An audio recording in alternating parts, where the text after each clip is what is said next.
Good evening. कल हम लोग डब्ल्यू के बारे में पढ़ रहे थे, आज उसे कंटिन्यू करेंगे।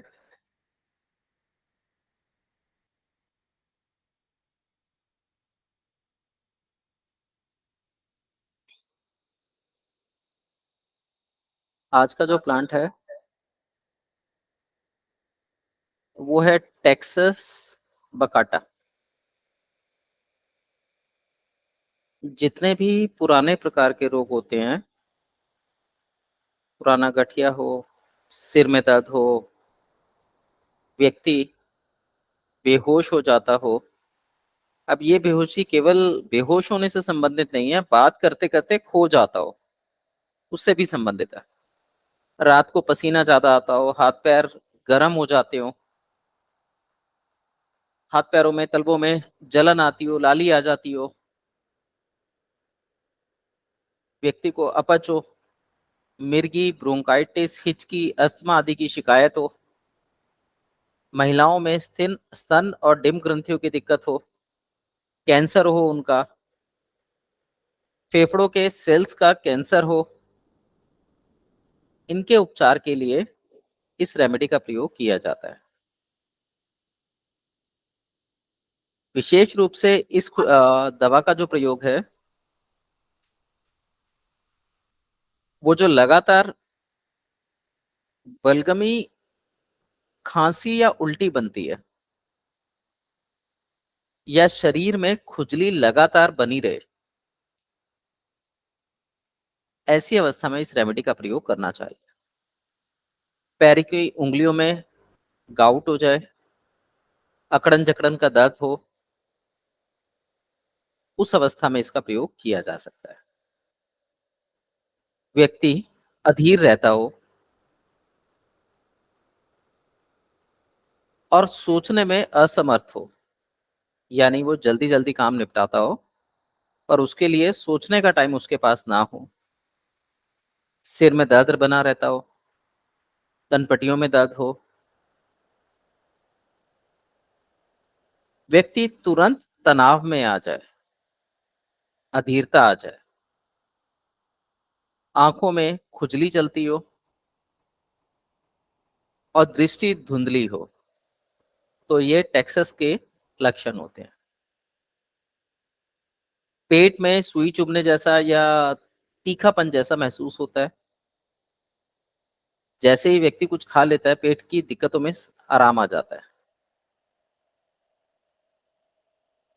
ऐसे व्यक्ति को अधिकतर जलन युक्त या पीले रंग का पेशाब आता है, गला पका रहता है या गले की समस्याएं चलती रहती हैं, बलगम भी बन सकता है। रात में शरीर को ढक के सोएगा और शरीर पे हल्का हल्का पसीना आ जाता है। हाथों की हथेलियां सूखी दिखाई देती हैं, सफेद दिखाई देती हैं और त्वचा पर लाली बनी रहती है। अगली रेमेडी है विस्कम एल्बम। यह हृदय को बल देने वाली औषधि है, जो हृदय रोगों में, जोड़ों के दर्द में, खून के गाढ़े होने की अवस्था में, खून पीछे हटने की अवस्था में, खून कम होने की अवस्था में, तंत्रिका संबंधी विकारों में मदद करती है। इसकी सहायता से रक्तचाप को नियंत्रित किया जा सकता है और सूजन को दूर किया जा सकता है। ऐसे कोई भी रोग जो किसी भी तरीके से रक्तचाप से संबंध बनाते हैं, वो सारे के सारे इस दवा के अंडर आते हैं। व्यक्ति को दमा हो, ठंड के कारण विभिन्न प्रकार की समस्याएं हो, कानों से पानी बहता हो, कटिशूल हो, हृदय के वॉल्व की समस्याएं हो, मिर्गी आती हो, कैंसर हो, पेशाब लगातार रहता रहता हो और कब्ज बनी रहती हो, महिलाओं को मासिक धर्म में दर्द, ऐंठन ज्यादा होती हो और विशेषकर रीढ़ की हड्डी में और राइट साइड की जांघ में दर्द होता हो, या उनको उम्र बढ़ने के साथ साथ आमवाती दर्द बनता हो, गठिया के लक्षण दिखाई देते हों, तो इस रेमेडी का प्रयोग करना चाहिए। जिस व्यक्ति को वर्टिगो की शिकायत है, जो सुबह और शाम के समय थोड़ा बेहतर महसूस करता है, जब मौसम परिवर्तन का समय होता है, दिन परिवर्तन का समय होता है, उस समय वो बेहतर महसूस करता है, पर उसके अलावा उसको चक्कर आने की समस्या बनी रहती है। त्वचा सूखी हो, त्वचा में जलन हो, मांसपेशियों में मरोड़े आते हों, अंगों में खुजली चलती हो, सूजन हो, सिर में दर्द आते हों, चक्कर बने रहते हों, ऐसी अवस्था में इस रेमेडी का प्रयोग किया जाता है। लक्षण है, ऐसा व्यक्ति असंवेदनशील होता है, उसमें संवेदनाएं नहीं होती, और ऐसे व्यक्ति के मन में हमेशा किसी न किसी बात को लेकर डर बना रहेगा, जिसके कारण उसको रात में नींद नहीं आएगी। रात को नींद नहीं आएगी तो अगले दिन सिर और चेहरा दर्द युक्त, लालीपन लिए, पीलापन लिए, भारीपन महसूस कराता हुआ होगा। आंखों में जलन और बेचैनी होगी, और प्रकाश के प्रति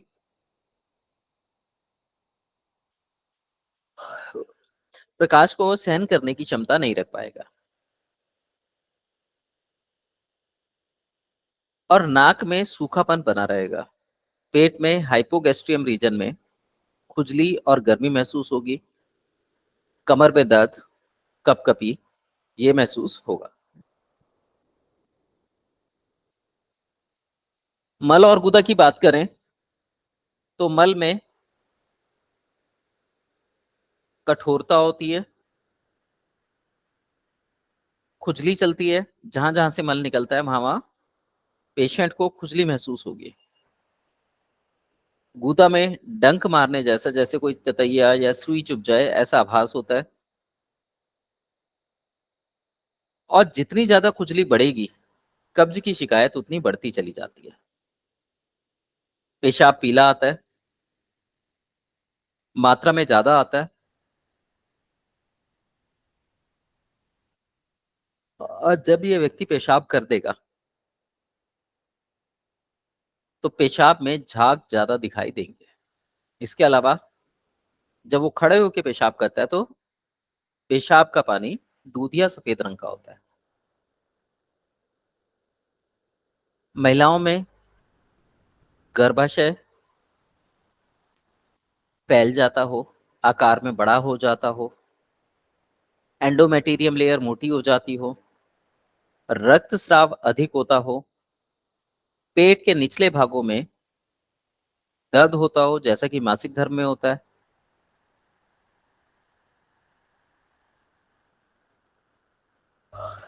लेफ्ट साइड डिम ग्रंथियों में दर्द आता हो, कठोरता हो, सिस्ट बन जाए, कमर में दर्द हो, खुजली हो, जलन हो, नमी बनती हो, पसीना ज्यादा आता हो, कठोरता हो, इसी प्रकार के लक्षण गर्दन और छाती पर लाली के रूप में नजर आए या दानों के रूप में नजर आए, तब इस रेमेडी का प्रयोग करना चाहिए। सर्दी के दौरान व्यक्ति को मोशन सिकनेस की अनुभूतियां आती हैं, और जब भी वो सर्दी के संपर्क में आएगा तो उसके शरीर में ठंड लगेगी, थकान होगी, उसे नींद के झोंके आने लगेंगे, और दोनों जांघों में दर्द महसूस होगा, विशेषकर ऊपरी छोरों में। तो ये हमारा डब्ल्यू का डिटेल था। अब हम बात करेंगे रेड इलेक्ट्रिसिटी के बारे में। रेड इलेक्ट्रिसिटी,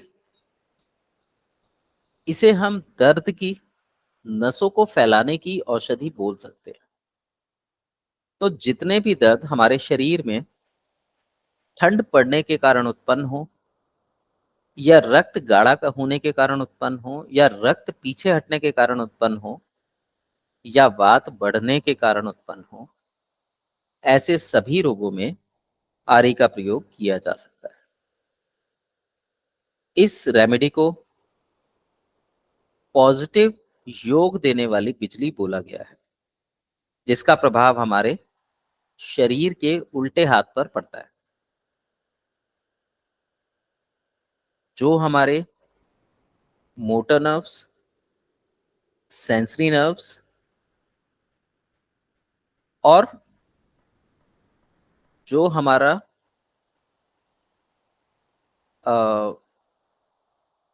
नर्वस सिस्टम है, उस पर ये अपना विशेष प्रभाव रखती है। तो जब भी हमारे शरीर में किसी चीज की कमी हो जाती है, विशेषकर ऊर्जा की, तो इस रेमेडी की सहायता से उसको बढ़ाया जा सकता है। तो हम ये कह सकते हैं कि ये निर्बल को सबल बनाने वाली औषधि है, जो विशेष रूप से वातज प्रकृतियों के व्यक्तियों के लिए लाभकारी होती है। तो जिस व्यक्ति को हम सी ग्रुप की औषधियों का प्रयोग कराते हैं, उसके लिए ये बिजली विशेष लाभकारी हो सकती है।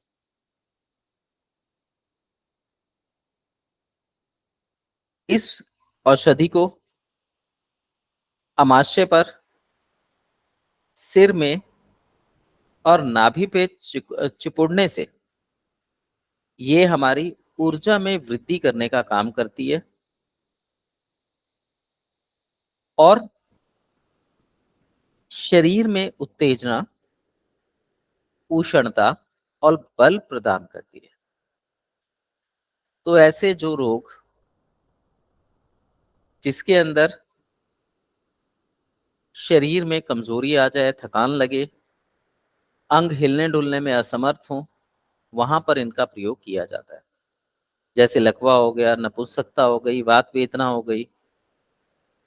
ऐसे ही शरीर में खून बनाने के लिए, पीने के लिए इस रेमेडी का प्रयोग किया जाता है, पर इसका सेवन बहुत सावधानी पूर्वक करना चाहिए, क्योंकि ये शरीर में गर्मी बढ़ाने के साथ साथ शरीर की गर्मी को निकालने का भी काम करती है। तो अधिकतर अगर इसका प्रयोग हम अधिक मात्रा में कर लेंगे, तो हमारे यूरिन में एल्बुमिन आने की शिकायत हो सकती है। तो इस रेमेडी का जो कार्य क्षेत्र है, वो शरीर का रक्त संस्थान, तंत्रिका तंत्र और धमनियां कहलाती है। तो हमारे शरीर में, क्योंकि ये नेगेटिव पक्ष को बल देती है, इसलिए शरीर के दाहिनी तरफ कैसी भी पीड़ा क्यों ना हो, चाहे वो गठिया की हो, बाय की हो, लकवे की हो, मांसपेशियां सूखने की हो, भूख ना लगने की हो, कमजोरी की हो, ऐसी सभी समस्याओं में ये रेमेडी ग्रंथियों को उत्तेजित करके उनके सिक्रेशन को बढ़ाती है, जिससे शरीर घाव और कैंसर जैसी अवस्थाओं से बाहर निकल जाता है।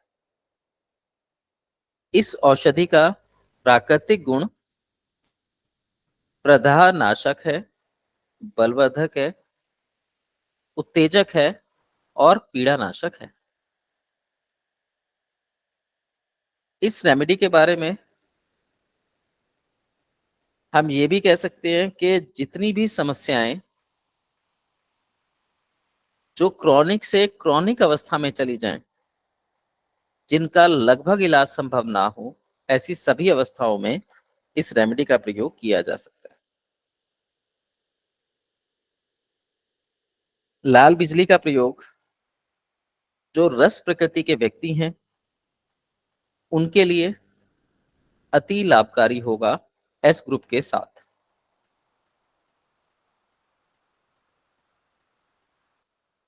लाल बिजली बनाने के लिए 5 औषधियों का प्रयोग किया जाता है। इसमें से नॉर्मली हम 3 पढ़ चुके हैं, 2 हैं, उसके बारे में हम लोग अभी बात करेंगे। पर इसके कुछ ऐसे बिंदु हैं जो विशेष हैं, आप लोगों से शेयर करना चाहूंगा। यदि आपके पास कोई कमजोर मेटाबॉलिज्म का व्यक्ति आता है, तो उसे एस ग्रुप की औषधि के साथ आरी का प्रयोग कराएं। और मैक्सिमम इसकी 2 बूंद सफिशिएंट रहती हैं। लगाने के लिए 2 चम्मच पानी के अंदर 10 बूंद की क्वांटिटी अच्छे रिजल्ट दे देती है। यदि कोई फोड़ा बन जाए जो पकता ना हो, कैंसर के घाव बन जाए, या किसी भी प्रकार के घाव या लकवे की स्थिति हो, वहां पर इस प्रकार से औषधि बनाकर चुपड़ना चाहिए। ये रेमेडी S1 जैसे गुण रखती है, जो शरीर को विषमुक्त करके शरीर की पैराफेलिक मूवमेंट को रेगुलेट करती है। निमोनिया जैसा रोग, साइटिका, हाथी पांव, संधिशोथ, आमवात, नसों की कमजोरी, गठिया बाय, वीर्य दोष, नपुंसकता, सूखा रोग, दुर्बलता, आलस्य, चेहरे पे पीलापन तथा लकवे आदि रोगों में ये औषधि विशेष लाभकारी होती है।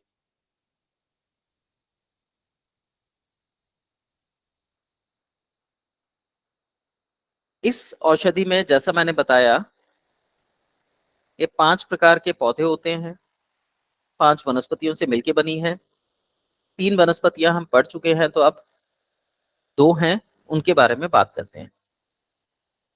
पहली है रोडेंडोडोन पेरिक्विनियम। ये औषधि उन लोगों के लिए है जो विशेष रूप से कोई खास अवस्था आने पर शरीर में रोग को महसूस करते हैं। तो जब भी बिजली कड़के, आंधी आने वाली हो, उनके आने से पहले यदि व्यक्ति के शरीर में रोग नजर आने लगे या रोग के लक्षण नजर आने लगे, तब इस औषधि का प्रयोग किया जाता है। और जैसे ही ये अवस्थाएं ढलती हैं, वैसे ही रोगी अपने आप ठीक भी हो जाता है। यानी रोग का जो समय होता है, वो बिजली कड़कने से पहले, वर्षा आने से पहले, आंधी आने से पहले व्यक्ति अपने आप को परेशान, बीमार महसूस करेगा। और जैसे ही मौसम ठीक होगा, वायु का दबाव हटेगा, वैसे ही रोगी का रोग भी उसके साथ साथ खत्म हो जाता है। कई बार हम ये सोच लेते हैं कि अंधड़ आने से पहले मौसम में नमी बढ़ जाती है या ठंडक बढ़ जाती है, ये उसके कारण होता है। पर वास्तव में इसका जो होने का मूल कारण है, ये हमारी दिमागी कमजोरी है, जो वायुमंडल में स्थित विद्युत को पहले ही भांप लेती है। जैसे आपने देखा होगा, वर्षा ऋतु आने से पहले चींटियां जो हैं, वो दीवार पर चढ़ने, ऊपर की ओर चढ़ जाती हैं। और वर्षा ऋतु खत्म होने से पहले, जब हमें लगता है कि भाई वर्षा खत्म होने वाली है, उससे पहले पहले वो चींटियां जो है वापस अपना बिल नीचे को शिफ्ट कर लेती हैं।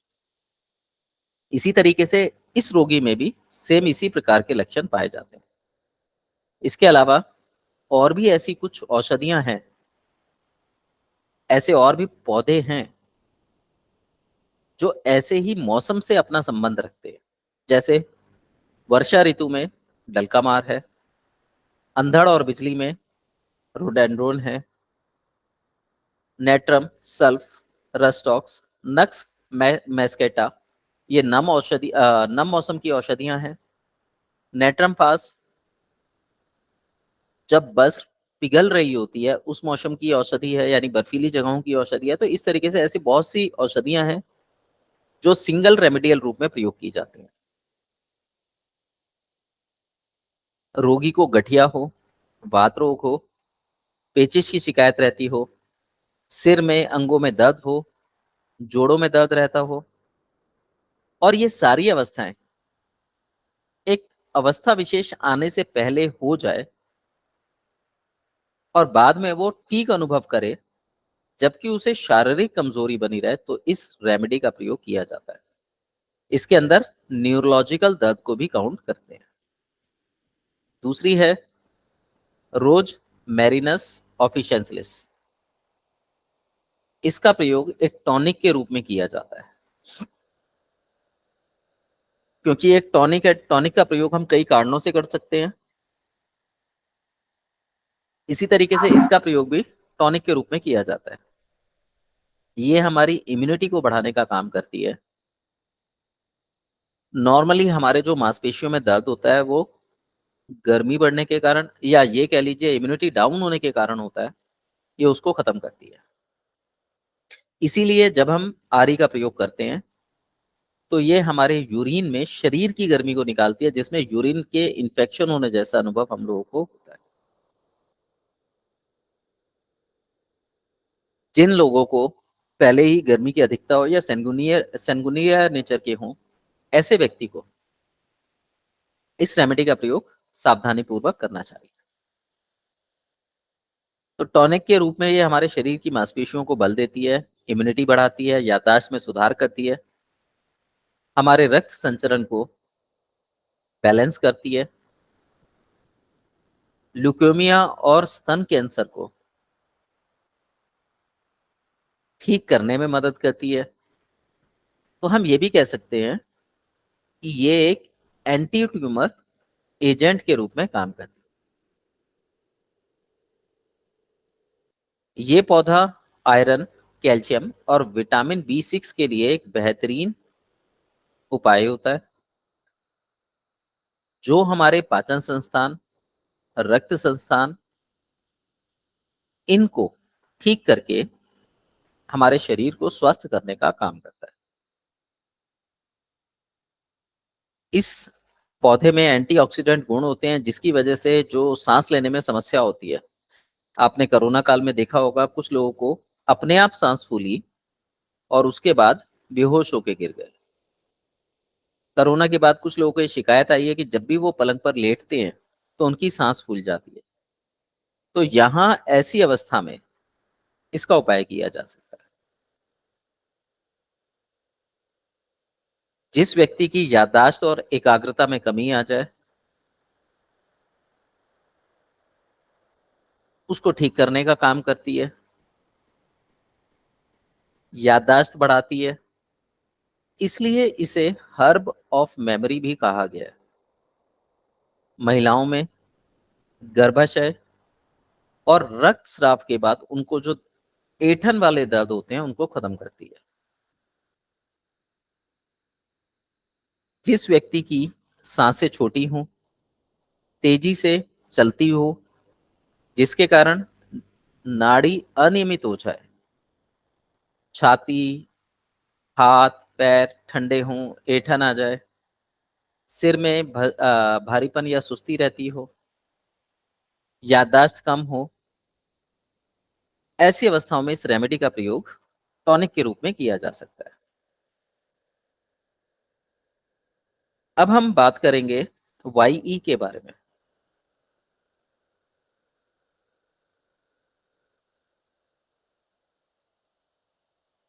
इसे मूल रूप से ऐंठन की औषधि कह सकते हैं। जो हमारे शरीर में रह रह के दर्द उठते हैं या बहुत अधिक गर्मी के कारण दर्द होते हैं, ऐसे दर्दों के लिए ये रेमेडी विशेष रूप से काम करती है। इसके अलावा ये शरीर के सीधे हाथ की तरफ के रोगों में लाभदायक है। ये बिजली नेगेटिव कहलाती है। इसका प्रभाव जो है वो शरीर के समस्त स्नायु तंत्रों पर पड़ता है। ये आंतों की ऐंठन के लिए, कीड़ों के लिए प्रयोग में लाई जाती है, जो शरीर में अतिरिक्त उत्तेजना को खत्म करने का काम करती है। तो जहां कहीं भी शरीर में ऐंठन हो, कब्ज हो, मितली हो, मल पतला हो, बहुत ज्यादा टाइट हो, वाताजूषणता हो, वातसूत्र नरम पड़ जाए, तो यहां पर इनको ठीक करने का काम ये औषधि करती है। अगर देखा जाए तो आरई और वाई दोनों ही रस टेम्परामेंट के व्यक्तियों की औषधि है, परंतु आरई पॉजिटिव है और वाई नेगेटिव है। वाई बेसिकली कब्जनाशक, कृमिनाशक, स्नायु पीड़ा नाशक, वात सूत्रों को बल देने वाली और शरीर से कीड़ों को निकालने वाली, बैक्टीरिया पे काम करने वाली औषधि इसको बोला जा सकता है। जिन व्यक्तियों को रक्त बहने की शिकायत हो या रक्त बह रहा हो, जैसे महिलाओं में मासिक धर्म के समय पर, ये औषधि प्रयोग नहीं करानी चाहिए, क्योंकि ये औषधि धमनी को प्रसार गति प्रदान करती है, जिसका अर्थ हुआ कि ये धमनी को फैलाने का काम करती है, जिससे ज्यादा रक्त बह जाने की शिकायत हो सकती है। तो साइटिका पेन में, पेट के दर्द में, सूजन में, ऐंठन में, मिर्गी रोग में, कब्ज की अवस्था में, भयंकर कब्ज की अवस्था में, पतले दस्त, डायरिया बहुत बुरी अवस्था में पहुंच जाए उस अवस्था में प्रयोग में लाई जाती है। क्योंकि ये लाल बिजली के प्रतिकूल होती है, तो जब भी लाल बिजली शरीर में ज्यादा असर दिखाए या लाल बिजली से मिलते जुलते सिम्टम्स मिलें तो पीली बिजली का प्रयोग किया जाता है, जिसके कारण धमनियों में, नस नाड़ियों में आई हुई उत्तेजना शांत हो जाती है।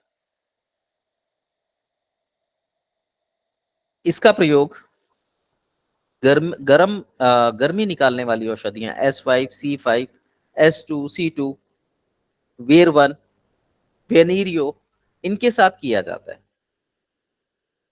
तो जब भी स्किन पर कोई समस्या हो तो S3 या S5 के साथ दाद, खुजली, उत्तेजना, लाली, फोड़े को सुखाने के लिए इस औषधि का प्रयोग करना चाहिए। वर्मी के साथ जहां कहीं शरीर में बैक्टीरियल इन्फेक्शन हो, लगाने और पीने में इसका इस्तेमाल किया जाता है। ये आंतों के माध्यम से शरीर के कीड़ों को बाहर निकाल।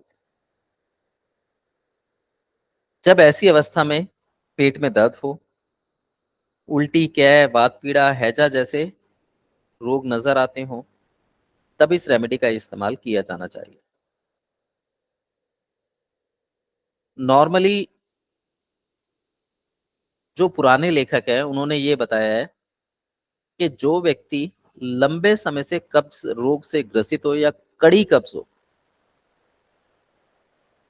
उस व्यक्ति को 5 बूंदे रात को 1 गिलास गुनगुने पानी में पी के सोना चाहिए और सुबह उठते ही 5 बूंद इसको फिर लेना चाहिए। ऐसा करने से पुरानी कब्ज तोड़ देती है और जरूरत पड़े तो सहायक औषधियों की सहायता ली जा सकती है। शाइटिका के रोग के रूप में टेल्यूशन 1 का प्रयोग 14 नंबर की नाड़ी पर करना चाहिए।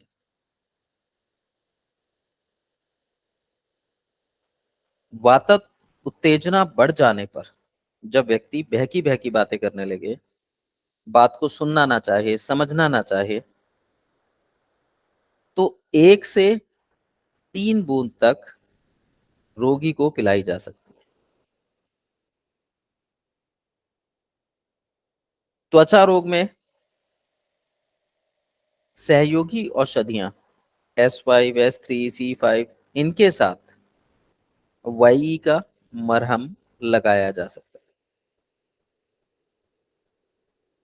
वाई कुल मिलाकर 5 पौधों से बनी है। ये 5 के 5 पौधे हम लोग पहले पढ़ चुके हैं, इसलिए मैं इस पे कोई डिटेल नहीं दूंगा। अब हमारे केवल 2 पौधे रह गए हैं, 2 औषधियां रह गई हैं, BE और GE। मे बी मैं इसकी शायद परसों क्लास ले पाऊंगा। अगर मेरे को कल टाइम मिला तो मैं कल लूंगा, मैं इन्फॉर्म कर दूंगा। अगर मैं टाइम नहीं मिला तो शायद मैं कल नहीं ले पाऊँ क्लास। आप लोग इसमें कुछ कहना चाहते हैं, कुछ पूछना चाहते हैं तो पूछ सकते हैं।